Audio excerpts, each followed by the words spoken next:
তো নমস্কার বন্ধুরা, আজকের আমাদের রেসিপি পনির বাটার মশলা।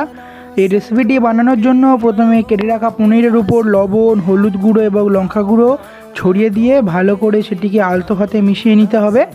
তারপরে একটি কড়াই গরম করে তার মধ্যে সাদা তেল দিয়ে তেলটি গরম হয়ে গেলে তার মধ্যে 1 কোয়া বাটার দিয়ে বাটারটিকে গলা পর্যন্ত অপেক্ষা করতে হবে। তারপরে নুন হলুদ মাখানো পনিরটিকে দিয়ে ভালো করে লাল লাল করে ভেজে তুলে নিতে হবে। অবশ্যই এটি অল্প ফ্লেমেই ভাজতে হবে। তারপরে সেই তেলের মধ্যে কুচিয়ে রাখা ক্যাপসিকাম ভেজে তুলে নিতে হবে।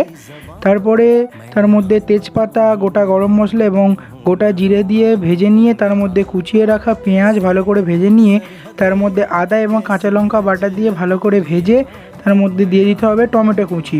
টমেটোটি গলার জন্য দিয়ে দিতে হবে পরিমাণ মতো লবণ। তারপরে এর মধ্যে হলুদ গুঁড়ো, লঙ্কা গুঁড়ো এবং ধনে গুঁড়ো দিয়ে মশলাটিকে ভালো করে কষিয়ে নিতে হবে।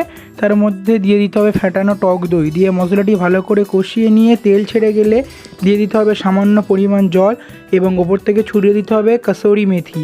জলটি মরে আসলে তার মধ্যে দিয়ে ভেজে রাখা পনির এবং ক্যাপসিকাম দিয়ে ভালো করে কষে নিয়ে উপর থেকে গরম মশলা ছড়িয়ে ভালো করে কষিয়ে নিয়ে দিয়ে দিতে হবে গরম জল।